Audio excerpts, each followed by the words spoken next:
أهلا بكم أصدقائنا في حلقة جديدة من برنامج العيادة. النهاردة هنتكلم عن علاج الإمساك، ولكن قبل البداية لا تنسوا دعم القناة باللايك والسبسكرايب. أهلا بكم.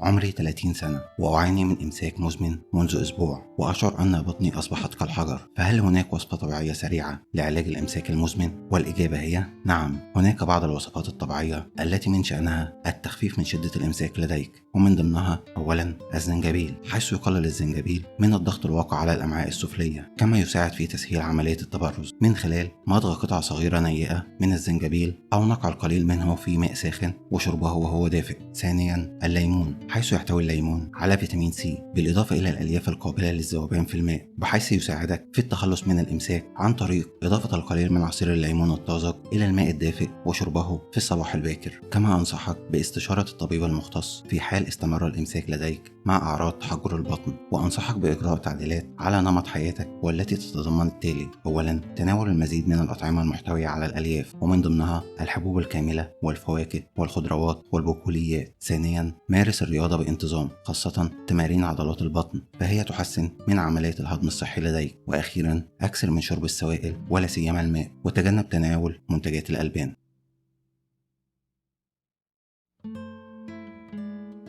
أعاني من إمساك شديد منذ مدة طويلة، وقمت بتناول بعض الأدوية المسهلة ولكن دون فائدة، وقرأت عن فوائد زيت السمسم للجهاز الهضمي. فهل يمكنني استخدام زيت السمسم في علاج الإمساك؟ والإجابة هي نعم، حيث أن زيت السمسم مفيد في علاج الإمساك، ويعود ذلك لمحتواه من الألياف والأحماض الدهنية غير المشبعة، مما يساعد في تليين الأمعاء وجعل حركتها سلسة، وبالتالي تسهيل عملية الإخراج والتقليل من الإمساك بشكل عام. ويمكنك استخدام زيت السمسم إما بتناول ملعقة يوميا في الصباح على الريق، أو إضافته على السلطات، أو كنوع من التوابل في الطبخ. كما يمكنك التقليل من الإمساك الذي تعاني منه باتباع بعض الممارسات الصحية، مثل أولا المشي يوميا، لأنه يساعد على تحسين حركة الأمعاء والتقليل من الإمساك. ثانيا الإكثار من شرب الماء للتخلص من الجفاف. ثالثا زيادة كمية الألياف في نظامك الغذائي. وأخيرا تناول الخضروات والفواكه التي تساعد في عملية الهضم وتفريغ الأمعاء.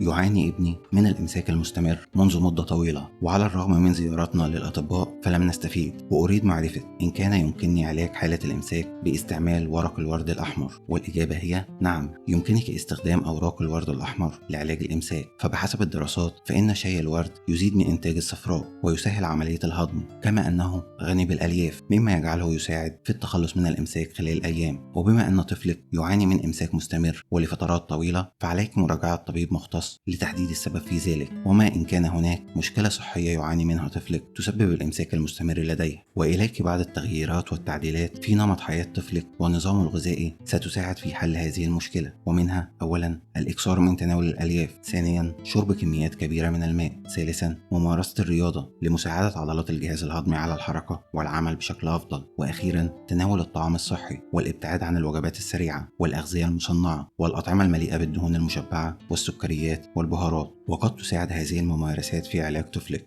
لكن قد تحتاجين إلى مراجعة الطبيب ليصف للطفل بعض الأدوية التي تساعد على حل المشكلة.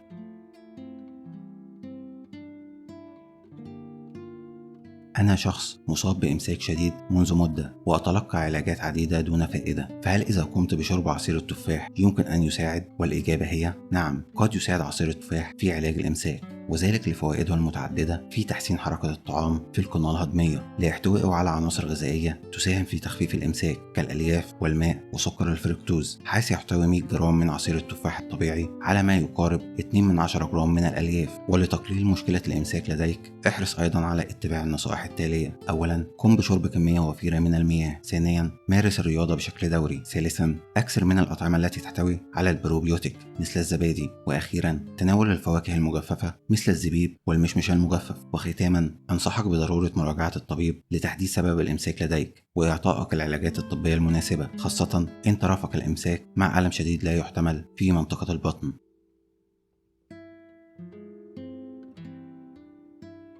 أعاني من الإمساك الشديد وأرغب في التخلص منه بسرعة، فهل يمكنني التخلص من الإمساك في 3 دقائق؟ والإجابة هي لا يمكنك التخلص من الإمساك بهذه الفترة الزمنية. وبما أنك تعاني من إمساك شديد فهذا يعني أن الطعام يمر ببطء شديد عبر الجهاز الهضمي، مما يتيح للقولون امتصاص الكثير من السوائل من الفضلات، مما يجعلها أكثر صلابة وجافة، وبالتالي يصعب إخراجها من الجسم. ولعلاج الإمساك عدة طرق تختلف باختلاف عوامل ومسببات الإصابة به، لذا أنصحك بمراجعة الطبيب، خاصة أن الإمساك شديد. وإليك بعض الطرق الشائعة لعلاج الإمساك والتقليل من الإصابة به. أولا، الحرص على شرب كمية مناسبة من الماء، حيث يساعد شرب الماء على خروج الألياف غير الممتصة وبالتالي التخلص من الإمساك. ثانيا، مارس التمارين الرياضية، حيث يساعد المشي وتمارين المعدة على تحريك الأمعاء وبالتالي التقليل من الإصابة بالإمساك. ثالثا، اشرب القهوة، حيث تزيد القهوة من الرغبة بالدخول إلى الحمام، حيث تحتوي على كمية صغيرة من الألياف القابلة للذوبان، بالإضافة إلى أنها تحفز عضلات الأمعاء على الحركة. رابعا، أكثر من الخضروات والفواكه، فتناول الخضروات مثل الخس والخيار والطماطم والسبانخ، وكذلك الفواكه مثل البرتقال والمشمش يساعد على الحماية من الإمساك لأنها تحتوي على الكثير من الألياف. وأخيرا،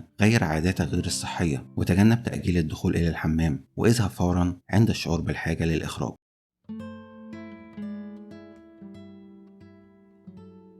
عندي طفلة تبلغ من العمر 3 سنوات وتعاني من إمساك شديد، وأريد أن أعرف ما علاج الإمساك عند الأطفال بعمر 3 سنوات. والإجابة هي يتمثل علاج الإمساك بعدة أمور أساسية، وهي أولا، اتباع نظام غذائي غني بالألياف، بحيث يتم الإكثار من الفواكه والخضروات الطازجة والحبوب الغنية بالألياف مثل الحمص والعدس. ثانيا، الإكثار من المياه طوال اليوم والتقليل من المشروبات السكرية. ثالثا، استخدام ملاين للإبراز من أجل المساعدة على تفريغ الأمعاء عند الطفل، ولكن يجب عليك إعطاء طفلتك الدواء حسب تعليمات الطبيب، فقد يحتاج بعض الأطفال إلى البقاء على ملاين البراز لبضعة أسابيع من أجل التحسن. رابعا، احرصي على تشجيع طفلتك الذهاب للحمام بأوقات منتظمة. وأخيرا، يمكنك القيام بمساج خفيف على بطن الطفلة من أجل مساعدة عضلات البطن لتحفيز حركة الأمعاء.